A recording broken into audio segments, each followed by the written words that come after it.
Senhoras e senhores, está começando mais um Diálogo de um Cara Só. E no episódio de hoje eu convidei o Daniel Murilo para trocar uma ideia comigo. O Daniel Murilo, ele é comediante, ele é de Sorocaba, ele é comediante há mais de 10 anos e ele também atua na cena de São Paulo. É um cara bastante respeitado pelos outros comediantes e é isso. É um cara muito gente boa, trocou um papo aqui comigo e foi muito legal. A gente falou sobre comédia, sobre a carreira dele e enfim, tá muito legal. Eu espero que vocês curtem, se divirtem porque tá muito bom. E é isso, sem mais delongas, solta a vinheta.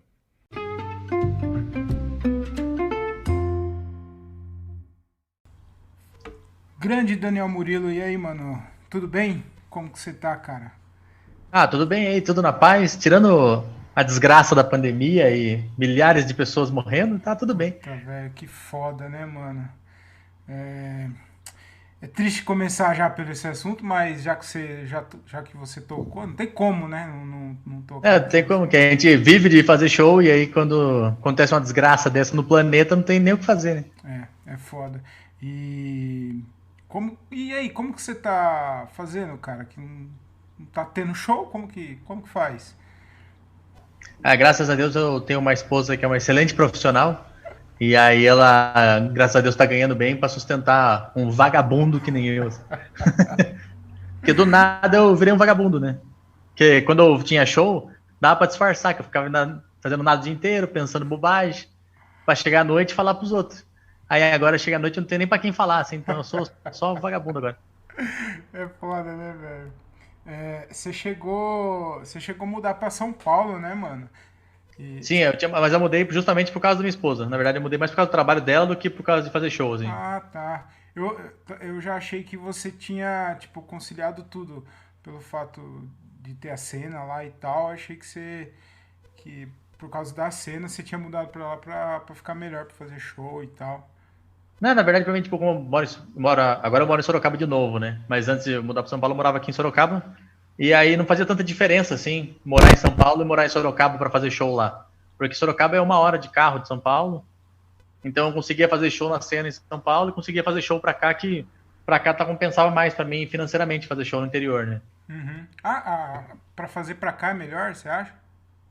Ah, eu sempre achei melhor, porque no show do interior, tipo, a galera, antes de dar esse boom que teve agora, tipo, Quatro Amigos, e estourou outros caras junto, assim, todos os caras do Quatro Amigos, né, mas estourou também, sei lá, Bruna Luiz e o Renato Albani, a galera aqui do interior queria ver show de stand-up, não queria ver um show do cara famoso, sabe? Então eu sempre ganhei muito mais dinheiro fazendo show no interior, porque às vezes eu conseguia até fazer um solo, mesmo tipo, não tendo um público na cidade, só de divulgar que ia ter um show de stand-up, a galera ia pra ver, e aí eu conseguia fazer um solo também, então eu conseguia rodar legal. E fazer show de turma, né? Tipo, outros caras também, que antes de estourar tinha circuitos, assim, tipo o Marco Cirilo, tinha um Uhum. circuito no interior, de fazer várias cidades e tal. Tinha o Adalberto Lopes, que antes de mudar para São Paulo também fazia o interior. Eu tinha vários circuitos no interior que, tipo, você rodava muito mais e ganhava cachê mais do que em São Paulo, assim. Caramba, eu sei que a cena de Sorocaba ela é muito forte. Eu não sei como que Sim, tá sim. hoje, né? Mas tem uma cena muito grande em Sorocaba. Mas eu achava que mesmo assim vocês compensava mais ir pra São Paulo e fazer show lá. E você faz bastante lá também, né? Na cena de São Paulo. Sim, sim, eu sempre tentei me manter na cena em São Paulo, mas financeiramente compensava mais fazer show no interior mesmo, assim. Porque em São Paulo tem muito bar que, tipo, não. Os caras, tipo, o Clube do Minhoca mesmo tem a noite lá no Atacadão. Aí eu consigo fazer e tal, porque eu conheço todo mundo lá, mas é uma noite que não tem um cachê, assim. Você ganha mais o vídeo do que dinheiro, entendeu? Uhum. Então, às vezes, você ganha mais no network em São Paulo, de conhecer mais gente, ter mais contatos. Eu fazia muito isso, né? Quando eu comecei, eu ia para São Paulo para conhecer quem tava fazendo, e às vezes, de conhecer esses caras, eu fazia outros shows, mas eu não fazia shows em São Paulo, assim. Antigamente tinha o grupo do Aguena e do Celso Júnior, o Paper Hill, era o nome Paper Hill. Eles tinham shows em São Paulo, mas eles tinham mais shows no interior também. Eles tinham Mogi Guaçu, tinham Suzano, tinha outras cidades assim, e aí eles sempre, tipo, marcavam um show com a gente, marcavam um show, tipo, vem fazer uma noite em São Paulo, mas aí você vai fazer uma noite em Suzano, faz uma noite também em Mogi, faz uma noite não sei na onde, São José. Então os caras, tipo, eu conheci os caras em São Paulo num show, mas eles me levavam pra fazer show no interior, entendeu? Uhum. Então tem Engraçado. vários caras de Curitiba mesmo, eu conheci em São Paulo. Caramba, cara. É engraçado que eu sempre falo pros meninos aqui, né? Eu falo que eu sou de Jundiaí. Eu moro em Várzea Paulista, mas É muito colado, né? colado. Então, e os shows, eu sou open mic, então a gente vai bastante pro interior. A gente vai para Rio Claro, Campinas a gente vai bastante, né? Valinhos, Vinhedo, essa região toda. E eu falo pra eles, cara, eu falo, mano, tem open, comediante, que fica muito vidrado e não, eu tenho que ir pra São Paulo, tenho que ir lá, tenho que fazer. E eu acho importante você tá lá, os caras saberem quem é você, mas não é necessariamente você precisa ir para São Paulo para você Sim. viver de comédia, entendeu? Então eu acredito muito numa cena muito grande aqui. Já tem já uma cena no interior, mas eu acredito que vai expandir mais, assim, cara, aqui. Eu acredito muito nisso aí. Sim, sim, é que a ideia de São Paulo ilude um pouco as pessoas, assim, né? Que o cara vê os caras que já estão consolidados, já estão bombados, já tem um público fazendo show grande, fazendo, sei lá, 3, 4 shows numa noite. Antes da pandemia, lógico, né? Aham. Mas tinham mais bares acontecendo, mais tipo, comedy club, daí essas noites, só que daí o grosso mesmo, assim, de São Paulo, é uma galera que tá fazendo e não tá ganhando, tá fazendo só porque tá em São Paulo pra fazer e tal. É muita noite de. Tem noite de open lá, mas a noite de open daí, tipo, chama um cara mais velho pra fazer um MC às vezes. Mas daí o cara não conta que São Paulo, tipo, o aluguel é mais caro, o custo de vida é mais caro. E aí isso daí acaba frustrando o sonho, né? De quem tem o sonho de, pô, vou viver de comédia, vou largar tudo e vou pra São Paulo. E aí chega lá, você cai no moedor de sonho, né? Porque tem muito nego, né? Tem muita gente lá, né, cara? Então, e daí você, tipo, você mandar bem não faz tanta diferença, assim. É isso que o Sobra cara mais percebe um, daí. né? Porque daí você tá mandando bem, mas tem outro cara que manda bem, só que o outro cara que manda bem tem mais público que você. Então é mais interessante chamar outro cara. E a galera não pensa nessa parte do negócio, né? Do business, do stand-up, assim. Entendi. Eu queria que você contasse um pouquinho da sua trajetória. Faz em 2009 que você começou? É isso Foi. mesmo? É, né? Junho de 2009. Só para ver se eu não tô falando besteira. E faz bastante tempo que você tá na cena e tal. Eu queria que você falasse um pouquinho. Inclusive, eu queria fazer um comparativo aqui com você, que você tinha um blog, né? Eu tinha. Você citou que seu blog ninguém via, né? Então, a gente é muito parecido nisso, porque meu podcast que ninguém ouve. Então, É sempre assim, no começo ninguém vê nada que a gente faz. E aí passa vários anos, você faz coisas que as pessoas ainda não continuam vendo. É impressionante, assim. eu queria que você contasse um pouquinho, Daniel, aí, da sua carreira, mano. Quando eu comecei era outro momento, era outra cena, assim, era outro movimento, era tudo diferente, assim. Eu sempre falo, tipo, geralmente quando vem Open, vem alguns Opens falar comigo, assim, estão querendo começar agora, assim, tipo, vinha ano passado, ou vinha esse ano e falar, pô, tô pensando em começar, o que que eu faço? Já falo assim, putz, nem faz, né? Porque você tá querendo começar um ano que já nem tem nada, só estuda, lê e espera a hora que voltar os shows, assim, que agora não tem nada o que fazer. Mas até antes, um pouco, assim, tipo, 2018, 2019, o cara que queria começar, eu falava assim, meu, você tem um trampo pra sustentar? Porque você tem que ter um trampo para sustentar seu sonho, para você correr atrás do seu sonho, até o momento que seu sonho te sustente também. Porque a cena agora, quando eu comecei, tinha bem pouco comediante. E aí o meu primeiro show, meu primeiro open foi em São Paulo, né?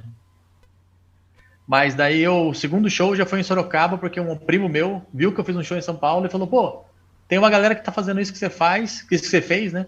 Em aqui em Sorocaba, eu não conhecia. Aí ele me apresentou a Cris Paiva e mais os outros comediantes aqui de Sorocaba.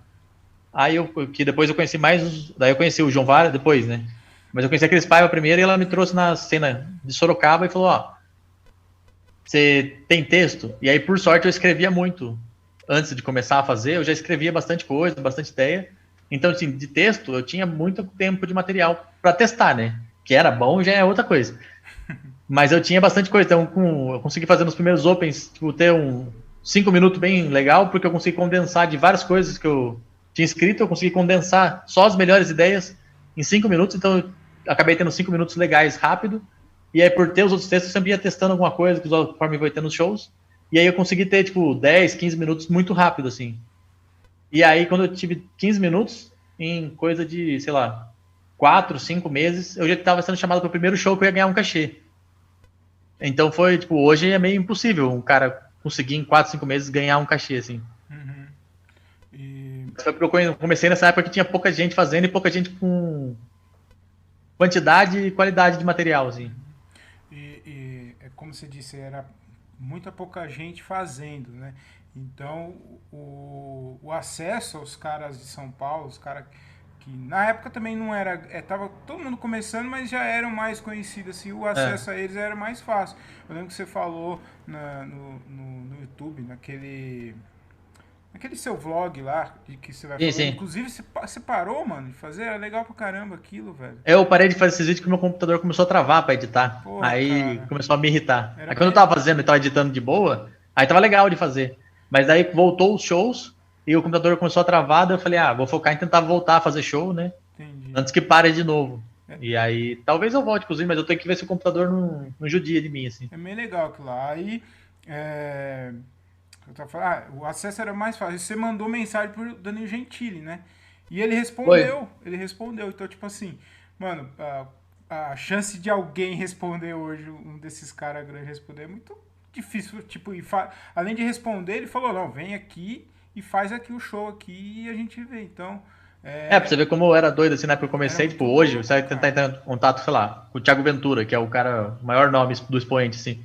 Ele, pô, você vai ter o Facebook do cara, o Instagram do cara, sei lá, o LinkedIn do cara, várias redes sociais que você pode tentar entrar em contato e é muita gente tentando ao mesmo tempo, assim. Antes, sei lá, tipo, a galera tinha o Orkut e o MSN, assim, era isso que tinha pra tentar entrar em contato, ou o e-mail, que foi o que eu fiz. Que, na verdade, eu não mandei e-mail só pro Danilo Gentili, né? Eu mandei e-mail pra uns 10 sim, comediantes. sim. E aí que me responderam foi só o Danilo Gentili e o Marcelo Mansfield. Os outros nem responderam e o Mansfield respondeu pra mim falando: olha, eu não leio o texto pra não ser acusado de plágio. O, o Luca Mendes já falou, já contou essa história também, que aconteceu a mesma coisa com ele, não sei se você sabe. Sim, sim. Ele falou A gente tem em comum. Ele mandou uma mensagem pro Mansfield e ele falou a mesma coisa, cara. Quando o Luca me contou, fiquei até pensando se não era uma resposta automática, sabe? Verdade. Quando o cara programa assim, fala assim, se vier de open mic, já dá essa resposta aqui. É verdade. Mas daí o Danilo Gentili me respondeu o e-mail e ele leu, que era um texto desse blog aí. Ele leu, gostou e falou, cara, tem um show em São Paulo, vai lá conhecer e tal. E vamos conversar pra você marcar de fazer. E aí eu fui nesse show umas 3 ou 4 vezes antes de conseguir marcar pra fazer, porque ele nunca tava lá. E porque o produtor da noite era o cara que sempre falava assim, vamos marcar. Vamos marcar sim. Vamos ver. Porque pra mim ele não interessava, porque na época, tipo, tinha pouco comediante, mas não tinha o interesse dos caras em lançar open mic, assim. Pra eles era interessante ter aqueles caras que estão fazendo já fazer, porque era garantido, e não arriscar nada no show, entendeu? Porque era diferente a cena, não tinha um negócio de fomentar tanto a cena, assim. Uhum. Ainda mais em show grande que nem aquele. O lugar que eu fiz o primeiro open, que era o show do Danilo Gentili, era no Memphis Bar, que é um bar que cabia, sei lá, 350 pessoas, era muito grande, assim. Então ele tinha uma estrutura boa, tinha palco, luz, tudo de primeira, assim. Então o meu primeiro open foi num lugar, pô, estrutura, coisa linda, assim, tudo bonito. O segundo open que eu fiz, que foi em Sorocaba, já foi num lugar totalmente diferente, assim. O bar era sem estrutura nenhuma, não tinha palco, som improvisado que os próprios humoristas montaram, plateia que não foi pra assistir, galera conversando pra caramba, assim, galera que sentou muito longe. O lugar onde era pra ficar o palco, assim, que não era palco, né, que era o chão mesmo, era na porta que já dava direto na rua, assim, então você ouvia os carros passando. Então foi, tipo, um contraste muito grande, assim, do primeiro pro segundo show pra mim, assim. Você falou de mandar mensagem aí e tal, pros comediantes e tal. Você recebe muita mensagem de open, ô Daniel? Eu tô recebendo menos agora, assim. Mas acho que é porque eu repasso pra algum outro comediante. Porque como aqui em Sorocaba tem o Oswaldo Barros, e ele dá curso de stand-up e tal, ele dá uma mentoria, não sei como é que ele chama agora, mas ele vende um curso aí, um workshop, sei lá. Aí eu sempre passo pra ele, porque daí vem muita gente sem noção primeiro, né? Tipo, quando eu percebo que é um cara que quer fazer, é um cara que tá tentando começar mesmo, assim, aí eu dou mais atenção, mas às vezes é só uns caras que falam assim, pô, sou muito engraçado aqui, ó, vê essa piada que eu fiz, sou muito engraçado, e aí eu queria fazer um show já, mas nem precisa pagar cachê no primeiro show, os caras que já falam assim, já. Claro. Aí você fala, mano, calma, respira primeiro, dá uma segurada. Até porque ele é o novo Dave Chappelle, né? Então, se não quiser pagar o salário, o cachê não precisa, não. Acho que faz uns 2 anos já, né? Que eu tinha um show aqui em Sorocaba, que era num bar chamado Barracão Londres. E aí era eu, Diego Serafim, e um outro rapaz que parou de fazer já. Mas foi o bar que o Diego Serafim pegou pra começar a fazer stand-up, porque ele queria fazer e não tinha onde, então ele começou a produzir a própria noite, né? E aí ele me chamava pra garantir o show, porque ele tinha, sei lá, 5 minutos de texto, então não tinha como ele garantir o show, então ele chamava convidados e eu fixo pra sempre segurar o show, né? Aí lá, mano, tipo, como ele tinha começado também, e ele tinha contato com outros caras que estavam começando, ele recebeu muita mensagem absurda, assim, de um cara falar, meu, rola de fazer no barracão aí, eu tô com 1 hora de texto, aí eu faço aí 1 hora, não sei o que, nós... Calma, mano, calma, não precisa fazer 1 hora. Você nem sabe fazer, cara, você nunca fez. Primeiro, você nem sabe se você tem 1 hora, porque é só folha de papel, você não tem um negócio falado, assim. Tem muita gente que começar e não tem um mínimo de noção. Assim, o cara vê um cara fazendo, vê, sei lá, o Netflix, o Afonso Padilha, e pensa, pá, eu vou fazer isso aí também, que eu também sei. Não vê que o cara, pô, também tá aí há 12 anos fazendo. Quanto de buraco o cara se enfiou pra aprender a fazer. Inclusive, eu perguntei de mensagem, mas eu fui um desses caras que eu mandei mensagem pra você, perguntando o meu texto. E, inclusive, eu te conheci assim. Na verdade, eu te conheci de um curso do Ventura, o AP72 lá. Ah, sim, sim. Que tem participação sua e tal, você fala bastante. Eu não Eu falo bastante nesse curso, que eu não assisti o curso até hoje. Você não assistiu o curso? Não vi nada do curso ainda. Eu só gravei no dia lá. Eu nem sabia o que ia e o que não ia pro ar. Não, você aparece bastante lá algumas vezes. Pô, da hora. Aí eu falei, mano, vou ver quem que é esse cara aí. Eu não te conhecia. Aí eu mandei a mensagem pra você e tal. Eu mandei meu texto, aí você falou assim, eu perguntei o que você achou, né, pra você dar um feedback. Aí ele falou, ó, antes de ler seu texto, você quer um feedback sincero?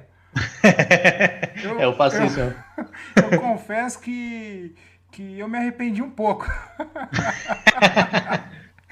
Mas aí você falou, não, você não foi grosso, né? Você trocou uma ideia e tal.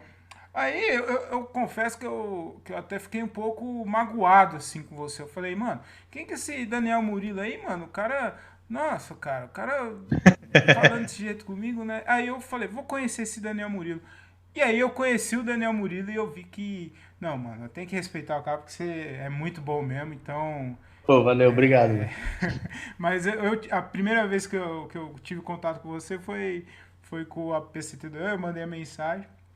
E aí eu não mandei mais mensagem pra nenhum comediante. Já traumatizei você por todo. Cara. É que na verdade, não mandei nem mensagem. Eu mandei um vídeo que eu ia participar de um concurso lá e eu não tenho vídeo. Inclusive, foi uma das dicas que você me deu. Você falou assim, mano, se filma mais. Eu sei que é ruim de ficar se vendo e tal, mas vai te ajudar bastante e tal. Então, esse foi o meu primeiro contato com você aí. Mas eu sempre tento fazer isso, assim. Eu sempre, tipo, quando eu leio algum texto ou me manda algum vídeo, eu tento falar sinceramente o que tá de ruim, o que tá de bom, pra pessoa, mas não só assim, isso tá ruim, isso tá bom, porque só isso não adianta. Eu tento dar uma luz, falar, isso tá ruim por causa disso e disso. Isso tá legal por causa disso e disso, assim. Porque, tipo, várias coisas que eu fazia quando eu comecei, eu só ouvia de gente falando assim, isso tá ruim, isso tá bom.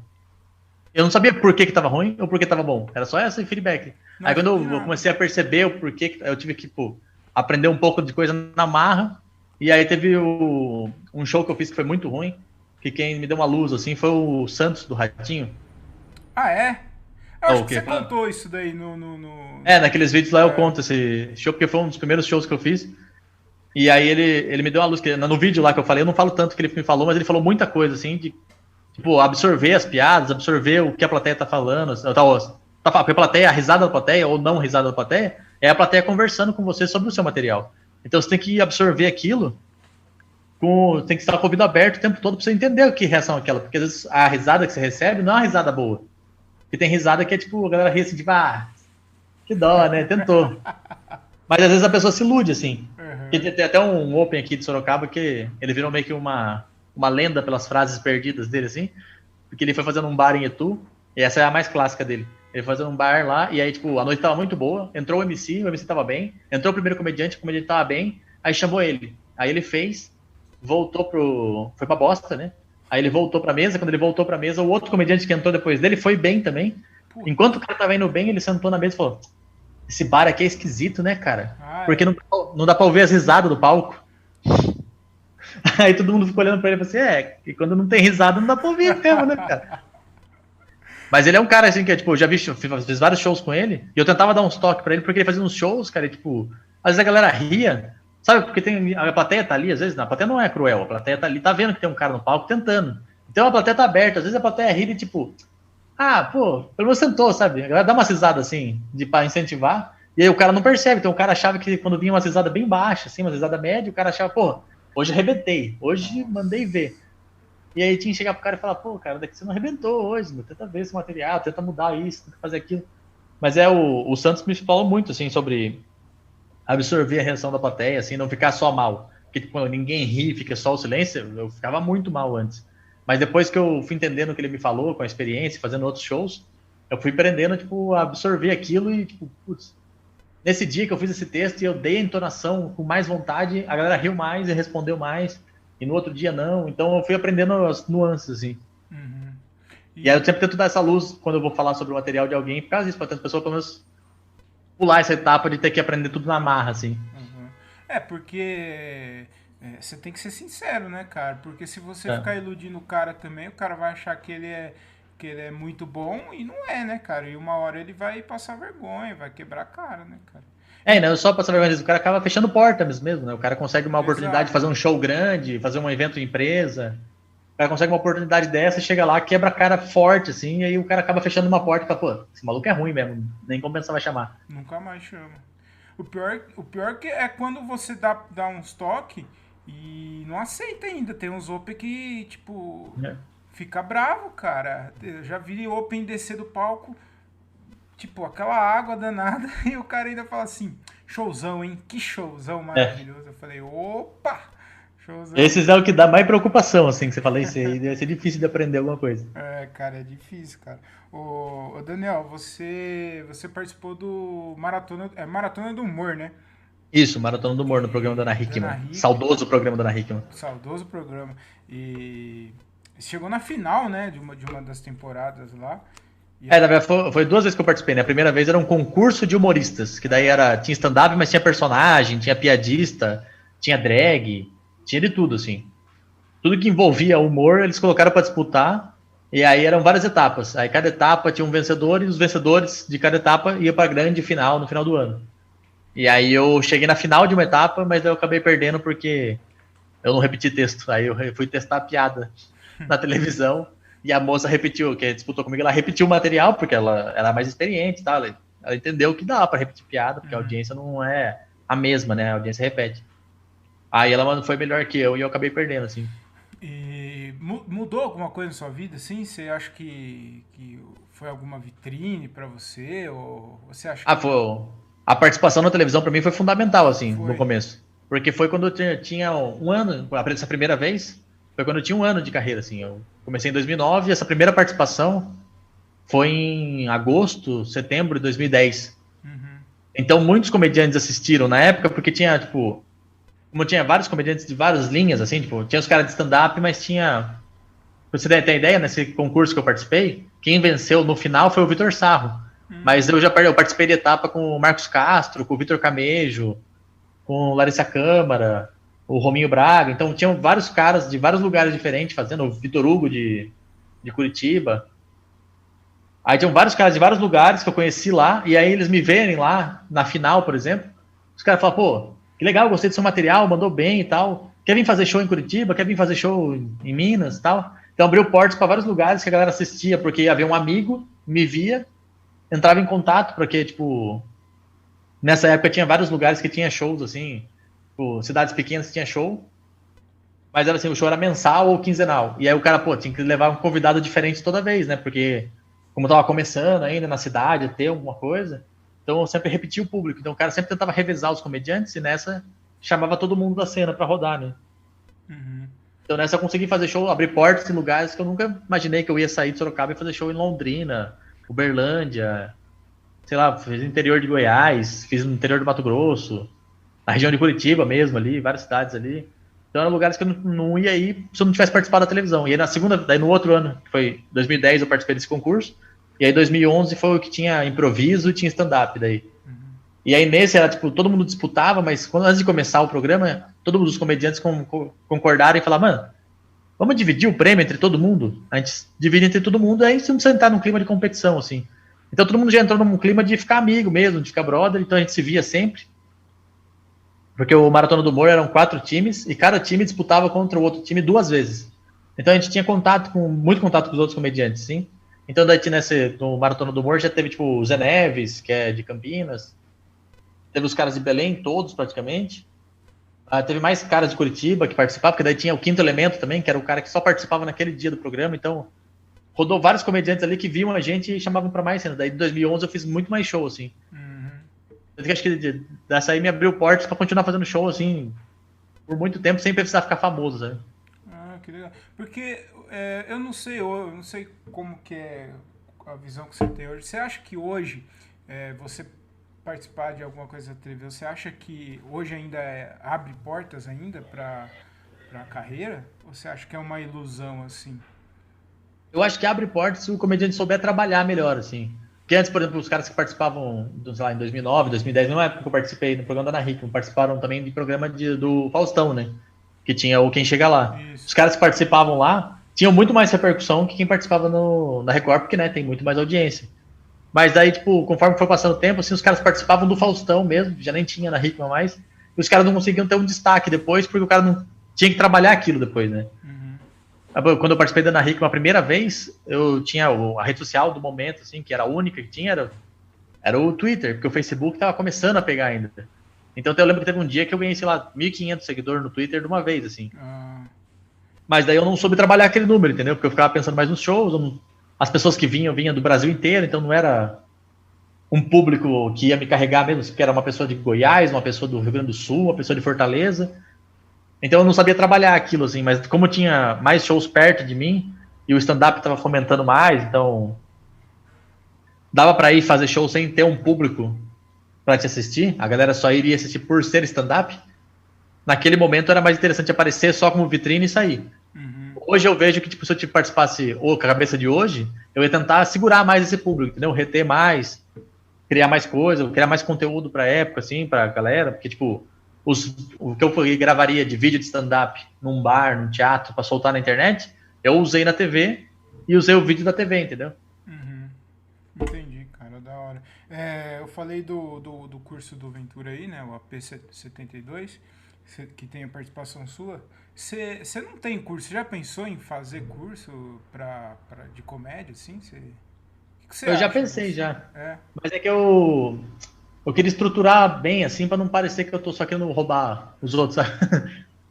E parece um pouco isso, assim, quando o cara vai dar um curso de comédia, porque é difícil você querer ensinar a comédia pro cara sem você colocar o cara num palco pra fazer o show, sabe? Porque o que eu sempre falo também é, tipo, você tá começando, qualquer chance de apresentar, sobe lá e faz. Qualquer chance mesmo, assim. Tipo, tem um aniversário de um brother meu e tem uma galera lá, e a galera começou a falar, meu, conta umas piadas.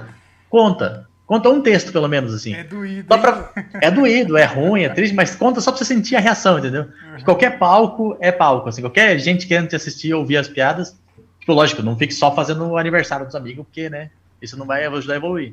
Mas, tipo, qualquer chance de se apresentar, tipo, qualquer bar que aparecer, qualquer noite em teatro, sei lá, em festival de poesia e tem um microfone aberto que você pode apresentar um texto de comédia, vai lá e faz, porque é só subindo no palco que você vai aprender de fato a fazer mesmo. Mas, tipo, com alguém com experiência dando dicas, ajuda também. Então eu queria tentar estruturar alguma coisa que tentasse juntar meio que as duas coisas, sabe? Pra não ficar só uma coisa, tipo, eu falo assim, faz isso, faz isso, faz isso, faz isso, só que daí a pessoa tem um estilo completamente diferente, assim, e eu não tenho ideia porque eu não tô vendo a pessoa apresentar, sabe? Você leva bem a pé da letra de fazer show em todos os lugares possíveis, né? Porque você fazia em igreja, cara. Fala pra mim Eu fiz na igreja. como que é fazer show, como que é fazer stand-up na igreja, bicho. Olha, eu fiz na igreja, porque eu sou crente, né? Mas eu fiz em uma igreja católica, que era um amigo meu da escola, assim, tipo, o melhor amigo meu. E ele falou, mano, você tá fazendo stand-up e tal, vai ter uma reunião de jovens da minha igreja lá. Você toparia fazer, mano? Eu falei, mano, putz, não sei, na igreja, meio assim. Ele, não, mano, cara, não deu perto longe. Ele falou, mano, tipo, vai lá que vai ser legal, vai ter só jovens, só. E aí no final eu tento arrecadar um dinheiro lá e te dou. Eu falei, pô, o cara tá se movimentando tanto, e o cara é brother meu, pô, eu vou. Aí esse foi um pouco complicado no começo, porque E era a eles não igreja tinham... que você congregava, que você ia? Não, é a igreja do meu amigo, era a igreja católica. Ah, tá, entendi. Peraí que tem um pernilongo gigante voando aqui. Aí ele foi fora. Esse meu amigo, né, o lugar que eu tava, porque assim, tinha um salão da igreja no fundo e tinha a igreja mesmo, tipo, igreja católica de bairro, assim. Uhum. Pequena, mas com aquela cara de igreja, né? Uhum. Aí eu cheguei lá e achei que ia ser no salão, no fundo. Só que o salão tava com várias mesas de servir comida e tinha uns negócios lá perdido. Aí ele falou, mano, não vai dar pra ser no salão, vai ter que ser na igreja mesmo. Aí foi esquisito, que quando a galera sentou na igreja, a galera entrou num clima de missa, assim, de, tipo, ixi, não pode falar nada aqui, né? Aí esse foi um pouco mais complicado, a galera não tava esperando um show, mas a galera entrou num clima meio. Que daí eu tive que ficar uns 3, 4 minutos pra quebrar o gelo da galera, de tipo, gente, eu não vou falar bobagem, eu não vou falar besteira, pode ficar cegado, não sei o quê, mas é tipo, até eu conseguir ganhar um pouco a galera, foi difícil, assim. Você já tinha aquela piada do Cristo lá, de Jesus, que ele olha pra você assim? Não, não tinha essa piada ainda. Essa piada é maravilhosa, velho. Mas daí o mais engraçado é que desse da igreja católica, eu fiz textos que não eram sobre igreja mesmo. Eu fiz uns textos sobre, tipo, sei lá, as músicas do momento, assim, que na época quem tava bombando era o Restart, Entendi. as coisas assim. Eu fiz umas piadas assim que não tinha tanto a ver com a igreja e essas rolaram mais. Uhum. Daí a galera viu que, tipo, ele não vai ficar falando de igreja aqui, não vai ficar zoando a gente. E não vai também falar palavrão, vai falar besteira aqui. Então daí a galera ficou num clima mais de boa e eu fiz meio que um show mais ou menos normal. Mas daí quando eu fiz em igreja evangélica, assim, que foi, eu acho que eu fiz. Acho que eu fiz 3 vezes, se eu não me engano. Que uma vez foi meio que de surpresa, assim, tipo, um carinha que era da igreja do meu pai que tava pregando, falou, Daniel, sobe aqui e tal. Porque o Daniel, pô, tá sendo usado por Deus para passar a mensagem de forma engraçada para as pessoas. Fala aí com o pessoal. Aí ele me colocou numa cilada, assim, mas a galera tava muito de boa, muito aberta, daí isso daí eu fiz, tipo, lá, 5 minutos e saí. Mas teve um outro que era um grupo de jovens de igreja também, evangélico, só que ele era de um amigo meu, de infância também, de igreja. E o pai dele é pastor, e amigo do meu pai, que também é pastor. Aí ele falou, cara, tô cuidando do grupo de jovens aqui, vem aqui fazer o show. Aí esse foi mais legal, porque daí, tipo, eu pude fazer mais piadas de religião mesmo, assim, porque eu fiz mais piadas sobre ser crente, né, que era o que eu conhecia mais também. E aí a galera identificou bastante, essas suas piadas rolaram muito, assim, mas eram piadas que, tipo, nunca mais fiz em lugar nenhum, assim. Mas era engraçado porque, tipo, como era uma coisa muito nichada, assim, que era, tipo, aquele público específico sabia o que eu tava falando, eu pude fazer piadas sobre umas passagens bíblicas, assim, que se eu fizer num bar ou teatro, não é qualquer um que vai ter essa referência, sabe? Então eu consegui falar umas histórias e contar umas piadas, assim, que a galera, tipo, ria muito, assim, mas era só porque tinha o contexto daquele lugar, assim. Daniel, a gente tá com meia hora aqui de podcast e no meu podcast, todo episódio, faz tempo que eu não faço isso, mas a maioria dos meus episódios, dos episódios do meu podcast, tem um momento que eu faço algumas perguntas idiotas. Perguntas que eu preciso solucionar, que eu acho que a humanidade vai viver melhor sanando essas dúvidas minhas aí, né? Até porque a humanidade toda tá ouvindo esse podcast aqui, Com né? certeza, entendeu? Então eu acho que a gente precisa. Eu preciso resolver esses problemas. E nada como alguém como você, comediante criativo, para me ajudar essas questões aí. Aí eu queria saber de você o seguinte: por que colete, aqueles coletes sem manga, sabe? Aqueles. Sim. Colete não tem manga, né? Por que tem algumas pessoas que fazem aquele colete com touca? Não faz o menor sentido isso, cara. Usar colete com realmente, touca, sim. velho. Colete com touca é um negócio que é pra incomodar mesmo, assim. Não é verdade, cara? Parece que foi só um erro de fábrica, né? Parece. Parece que pulou um setor. Falar, vou fazer setor do dorso, um setor de touca e o de manga. Esqueci o negócio. Uma coisa que me irrita também, que você falou que outro dia eu gravei um podcast também com uns caras aqui de Sorocaba, e tinha um carinha de camiseta, assim, camiseta de manga curta e de touca. Mas por que tem uma camiseta de manga curta com touca? Eu fiquei incomodado, assim. Mas qual que é a intenção da touca aí? O que é? Incomoda, Por que você precisa cara? tanto proteger? Por que você precisa tanto proteger essa nuca aí? Essa nuca não pode ficar exposta por alguns minutos aí, que essa camiseta não pode, tem que proteger sua nuca e o seu antebraço não, assim. Não faz o menor sentido, né? Não, que nem viseira, né? Viseira é um negócio que não faz sentido também. Cara, viseira. É um boné sem tampa. O Patrick tem uma piada, né? Que ele fala que a viseira é o que. Como que é? É pra judeu. A viseira é feita pra judeu. Encaixa o kipá, né? Queria que você falasse um pouquinho, cara, da história da locadora que você. Aconteceu mesmo isso daí, né? Que você contou no seu especial. Sim, sim. que você trabalha na locadora e tal, e aí você saiu da locadora pra ir trabalhar com comédia, né? Ô Daniel, por que ninguém respeita a gente, cara? Porra, cara, é, Isso eu não consigo entender. mano, Porque o trabalho de comediante é um trabalho que qualquer um pode fazer, mas não é qualquer um que pode fazer, entendeu? Porque olhar assim, pô, subir no palco e falar no microfone, qualquer um pode fazer. Mas segurar uma plateia entretida em risadas por um é tempo, assim, diferente. realmente dando risada e curtindo aquele momento, não é qualquer um que pode fazer, assim. Você tem que ter algum preparo antes, tem que se preparar, se lapidar, pegar experiência, ter alguns anos de experiência e tudo mais. Então não é, assim, tão simples, mas é que olhando, fazendo, assim, eu até entendo a pessoa achar, assim, esse é um bosta, né? Ele só tá falando no microfone, as pessoas estão rindo, porque as pessoas riem de qualquer coisa. É. Mas não é tão simples assim. Mas a gente sabe o que a gente faz. Mas olhando de fora, eu entendo quem julga assim. Não, eu falei a gente, mas a gente tá em nível totalmente diferente. Mas eu acho que tem algumas coisas que é parecida, cara. Às vezes eu tô em alguma festa de família, algum churrasco assim, e eu saio pra ir fazer um show, assim. Eu gosto de dar uma passada no texto, ler o texto antes e tal. E, mano, direto. Que show que você vai fazer? Então, aí tem que ficar explicando, sabe, É. cara? É um saco isso, cara. Ninguém respeita, cara. Mas Mas, tinha uma época que eu ia numa igreja aqui em Sorocaba, e aí já tava começando a fazer stand-up, tinha aparecido na televisão já, e essa turma da igreja, eles apelidavam todo mundo, né? E aí o meu apelido na igreja era stand-up, porque eu fazia stand-up. Pessoal criativo, assim, também.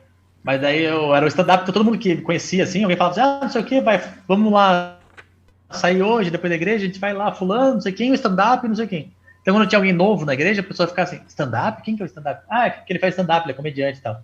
Aí eu, você é comediante, vinha conversar comigo. Aí uma vez chegou um cara na igreja, e aí a gente tava na casa de um carinha da igreja lá, só que, tipo, sei lá, tinha umas 40 pessoas na casa dele, assim. E aí foi bem a hora que chegou a pizza. Que tinha uma promoção no Habib's que você comprava pizza em dobro, assim, aí tinha uma cacetada de pizza, uma pilha de pizza. Colocaram essa pilha na mesa, assim, e aí fez uma roda, assim, de todo mundo em volta, pra fazer uma fila pra pegar. E eu tava bem no meio da roda, assim. Aí quando eu tava no meio da roda, esse carinha que era novo na igreja chegou pra mim e falou assim: Ei, stand-up, você é comediante, né? Conta uma piada aí pra nós, então. Aí eu olhei bem pra cara dele, assim, falei: Não, aqui não é lugar, né? Tal. Aí eu fiz até uma piada que eu sempre faço, assim, que eu falo assim: Não, é que hoje eu tô de folga. Aí o cara me olhou e falou assim: Não, mano, conta uma piada aí pra nós. Aí todo mundo parou, porque o carinha meio que levantou a voz, assim, pra fazer graça. E aí todo mundo ficou olhando, assim. Todo mundo parado olhando o que tá acontecendo. Aí quando todo mundo olhou, eu olhei pra ele e falei assim: Você faz o que da vida, mano? Só pra saber. Daí o cara: eu sou metalúrgico. Eu falei: Então faz uma peça aí pra nós. Aí quando eu fiz isso, todo mundo deu risada pra caramba do cara, assim. Aí eu falei: Tá aí a piada aí, ó. E aí eu peguei um pedaço de pizza e saí. Aí o cara nunca mais cumprimentou na igreja. cara, é Nunca mais falou horrível bem. isso, cara. É muito ruim, cara. Você falou de fazer show em todos os lugares possíveis, mas eu queria saber de um show específico seu. Ah, não, depois eu falo sobre isso. Quero falar primeiro da locadora que a gente tava falando e tal. Tá. Você saiu da locadora pra ir trampar comédia. E, mano, eu queria muito ver esse cara aí, saber desse cara, porque, tipo, hoje não existe mais locadora, não tem mais locadora, É. e Assim, você. por incrível que pareça, a locadora dele tá aberta ainda. Tá, Assim, mano? agora com a pandemia eles deram uma fechada porque não pode abrir nada. Aí eu não sei se eles vão voltar ou não. Mas é que eu moro perto da locadora, daí quando eu vou passear com o cachorro, eu sempre passo na frente lá. Mas eu lembro assim que foi assim, eu fui trabalhar na locadora, eu tava fazendo stand-up, né? Começando a fazer, porque era final de 2009. Então já fazia uns 6 meses que eu tava fazendo stand-up. Aí eu fui alugar um filme lá, e aí choveu, eu tava com a bicicleta do amigo meu. Aí eu esperei a chuva passar, o cara começou a puxar assunto, né? Aí o cara falou: O que você faz? Eu falei: sou comediante. Então o cara olhou pra mim e falou: Quer trampar aqui? Aí eu pensei, pô, porque eu não tinha trampo nenhum, né? O trampo que eu tinha foi antes de eu começar a tentar fazer stand-up. Então, como eu não tinha trampo nenhum, eu pensei, pô, se eu arrumar um trampo na locadora, eu vou ter um dinheiro pra me garantir correr atrás, né? De fazer os shows. Aí eu falei: vamos tentar, né? Mas a gente ia conversar os horários, porque ele me ofereceu o trampo numa quinta, eu comecei a trabalhar na sexta, mas o dono da locadora mesmo, o dono mesmo, ele tava viajando de férias, que é um cara bem rico, assim. Então ele tava, tipo, em Dubai, sei lá. E aí ele só ia chegar na segunda. Então só na segunda que ele ia conversar comigo, podia assinar carteira, fechar os horários e tudo mais. Então aconteceu o negócio que eu conto lá no show, que eu ainda no show eu conto de uma forma meio resumida, assim, mas foi tipo, eu cheguei acho que no domingo, não, eu trabalhei até segunda, né? Eu trabalhei de sexta, sábado, aí domingo o cara falou, tem uma hora extra, quer fazer? Aí ganha no dia. Aí eu ganhei no dia, ganhei R$ 35 pra trabalhar na hora extra. Falei, nossa, estourei. Aí eu ia trabalhar segunda, e aí o dono da locadora mesmo, ele só ia chegar na quarta, eu acho. Aí na segunda eu trabalhei, foi na segunda que eu cheguei já, eu entrava às 2, saía às 10. Aí eu cheguei na locadora às 2 e falei, mano, não nessa terça, amanhã, na outra, da semana que vem, eu vou precisar sair mais cedo, porque eu vou ter um show. Tem como eu entrar mais cedo e sair mais cedo? O cara olhou pra mim e falou, não. Bem seco, assim. Esse cara era o gerente da locadora, né? Ele não era dono, mas ele que mandava lá, porque o dono nunca tava, né? Aí o cara falou, não seco, assim. Daí eu falei, não tem como mesmo, mano? Ele falou, não, mano, não tem como. Aí falou, é trampo, mano. Você tem que escolher, ou você trampa lá ou você trampa aqui. Que arrombado, né, mano? Aí o cara me falou isso, era 2h15. Eu tinha que ficar lá até as 10. Aí eu fiquei até as 10, assim, eu ficava arrumando os filmes na locadora. Chegou uma menina pra alugar um filme, eu indiquei um filme mó bosta pra mina, assim, como se fosse filme bom. Eu comecei a, tipo, se foda-se. Aí chegou no final da noite, eu achei que o cara tinha falado aquilo comigo, porque, sei lá, esse cara, que a locadora abria às 10 da manhã e fechava às 10 da noite. Eu só chegava às 2, né? Então eu pensei, às vezes o cara tá puto já, aconteceu alguma coisa, sei lá. Aí quando chegou perto das 10 da noite que eu ia embora, eu falei, mano, e aí, semana que vem não tem como eu entrar mais cedo e sair mais cedo? Ele falou, mano, eu falei, mano, você escolhe, você trampa lá ou trampa aqui. Aí eu falei, então, valeu, mano, vou trampar lá.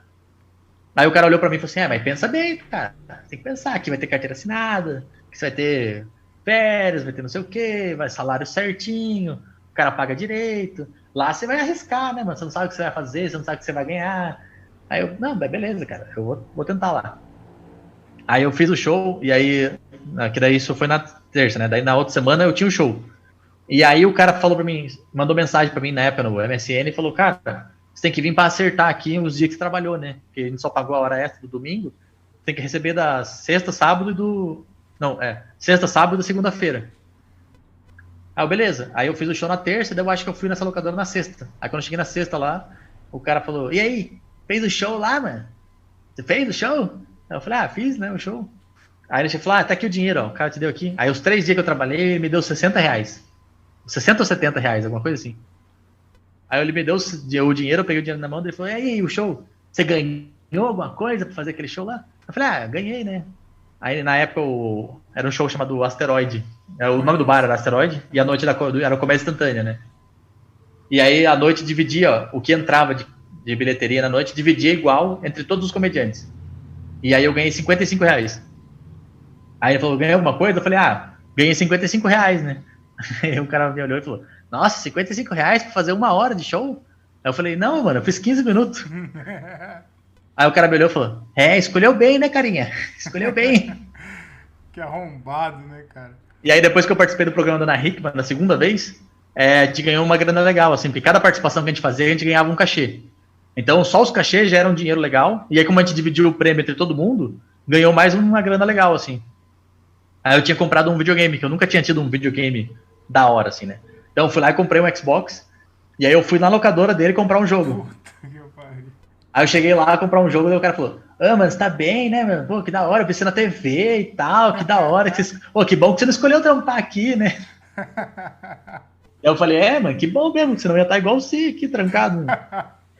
Mano, que da hora, que bom que você voltou lá depois, eu não sabia disso, você tinha voltado lá. Não, eu voltei uns 2 anos depois, daí eu comprei o jogo à vista, então ele ficou olhando assim e falou, você tá ganhando dinheiro, hein, mano, tá ganhando dinheiro. Eu nem tava ganhando tanto dinheiro assim, mas... Mas se foda, eu fiz questão de ir naquela locadora. Foi, mas eu comprei ainda 3 jogos, eu acho, sim. E existe lá, então, a locadora ainda, mano? Quem que vai então, assim, até... Acho que quando eu tinha voltado no passado, eu abri algumas coisas, eu acho que eu passei um dia lá e tava aberto.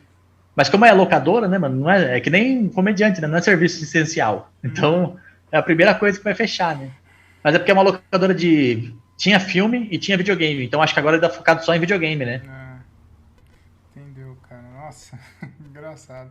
Ô Daniel, o seu especial que tem no YouTube é muito da hora, muito bonito. Inclusive foi um dos primeiros da FOG, né? Ontem eu tava trocando ideia com o segundo que eles gravaram. Foi o primeiro que lançou, mas que gravou foi o segundo. Exatamente, o Rudy explicou exatamente assim, que foi o segundo a ser gravado, mas lançou antes que o Pupiani, né? Quem era o Pupiani? O Strombeck. Strombeck, isso. Aí o... E ficou muito bonito, cara. Aí ele tava falando, cara, que o lugar era feio, não era da hora. Horroroso. Não é que era feio, era horroroso, horroroso, horroroso. Exatamente, ficou muito top, cara. Ficou muito legal. Não, foi o trabalho que eles fizeram, assim, que, assim, eu não querendo me gabar, mas o trailer que ele fez pro meu especial, só com o trailer, eu falei, mostrei pro Ventura, pro Nando, pro Afonso, e aí foi assim que eles fecharam com a Fog pra gravar os primeiros, assim. É? O Nando não, porque o Nando já tinha gravado dele, né? Uhum. E ele grava lá no Sul, com a equipe dele e tal. Uhum. Mas o Ventura, ele ia gravar com a equipe que tinha feito o Comedy Central.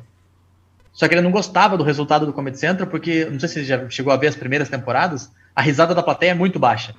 Então tem algumas piadas que são boas, mas tem uma risada tão baixa na edição que parece que a piada não entrou. E aí eu se incomodava, a gente sempre conversava sobre isso, né? Quando eu ia na casa dele. E aí eu mostrei, falei, mano, ó o que os caras fizeram no meu especial aqui. Eu mostrei o trailer, ele falou, mano, porque ele conhecia, né, o Sorocaba Comedy Club, que era o finado Sorocaba Comedy Club. Ele conhecia lá e dele olhou e falou, mano, você gravou lá e tá assim? Eu falei, mano, você tem que ver o milagre que eles fizeram com o meu especial. Foi um milagre que eles fizeram.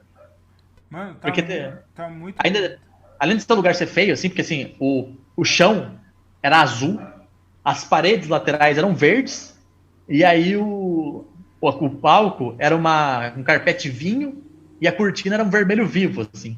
Então, só de olhar assim, você batia o olho, era tudo meio colorido, umas cores nada a ver, tudo desconexa. E aí a sala era antiga, era uma sala de cinema velha. É. Então as coisas eram meio sujas, assim, meio... Tinha um aspecto de sujo no lugar, assim. Uhum. Era da hora fazer show lá, era muito legal, mas tinha um aspecto meio assim que você olhava e falava, é zoado aqui, né? Só que como era um comedy club, assim, na época os caras estavam começando a pegar lá, foi muito fácil pra mim pegar e a porcentagem era muito baixa, assim. Eu acho que pra eu alugar lá era 15% só da bilheteria. E aí como eu tinha feito um vídeo falando sobre Sorocaba e tinha um público daqui, eu consegui lotar 2 sessões, sem dar praticamente nenhum VIP, assim. Eu dei VIP só pra patrocinador. Então foi 2 sessões de 150 pessoas. Cabiam... Só que lá na sala cabem 200, eu acho. Cabia 200, 190, alguma coisa assim. Mas eu vendi menos para caber as câmeras, né? Então a gente trabalhou com 150 pessoas em cada sessão. E aí foi, tipo, a gente olhou e falou assim, beleza, vendeu os ingressos, mas agora tem que ver como é que vai ficar o vídeo, né? E aí eu lembro quando eu cheguei lá um dia antes, porque assim, o meu show foi no sábado. Na sexta ia ter um show de open lá. Aí eu colei para fazer umas piadas para ver se eu ia fazer no dia da gravação ou não. Falei, eu cortei tudo um catadão de texto que era tipo meio perdido, que eu pensei, será que eu coloco? Será que eu não coloco? Aí eu fui fazer, tinha, sei lá, 20 pessoas na plateia só. Aí foi só pra testar, daí eu olhei e falei, putz, mano, a luz aqui é muito ruim, eu vou precisar de uma luz boa pra gravar. Que merda. Aí eu paguei no meu bolso, contratei um cara que trabalhava com luz, ele fez vários shows nossos por aqui. Aí o cara me cobrou um preço muito legal na época, até assim. Mas daí eu acertei com ele, pensando assim, pô, tomara que tenha vendido mesmo, assim, né? Porque se vendeu mesmo, eu vou conseguir pagar, senão eu tava ferrado. Aí o cara levou as luzes dele. Aí ele colocou 2 treliças de luz nas laterais e mais 2... como é que é o nome daquela luz grandona? Ah, tem uma luz que geralmente em teatro usa pra seguir a pessoa que tá no palco. Como é que é o nome? Não é spot, é uma coisa assim. Não sei os nomes... Ah, enfim, é uma luz muito forte, assim, que é pra teatro mesmo, que ela dá um foco, sabe aquele risco redondinho, assim, da luz? É ela que dá. Aí o cara levou 2 dessa e mais 2 treliças com vários LEDs, assim, várias luzes com gelatina colorida pra dar um tom que os caras quisessem na filmagem. Então o Rudy e o Juninho ficaram passando várias cores lá durante a tarde, testando várias cores pra ficar legal. Então eles deixaram uma iluminação da hora, que não tinha no comedy normalmente, e aí eles trabalharam na câmera lá pra ficar a cor ajustada, mas assim, nas outras câmeras estão pra ficar, acho que tinham 5 ou 6 câmeras, se eu não me engano. Mas, tipo, as pessoas que ficaram na outra câmera, tipo, um brother do Rudy, a mina do cara, a esposa do Rudy ficou na câmera. Então, tipo, foi um negócio muito, assim, meio que juntou uns amigos, assim, pra gravar. Não era 100% profissional, igual hoje a Fog grava com outro nível de produção, assim. Mas o meu foi uma produção bem mais precária, assim, e os caras, tipo, entregaram aquele trabalho que você olha e fala assim, não parece que foi um negócio feito de uma forma meio amadora, assim. Não, ficou top. E o Rudy tava falando mesmo. Você falou aí, mas ele deu crédito. Ele falou que depois desse especial aí, que os caras que começou a ver. Aí o Vilela viu também. O Vilela viu também, eu mostrei pra ele.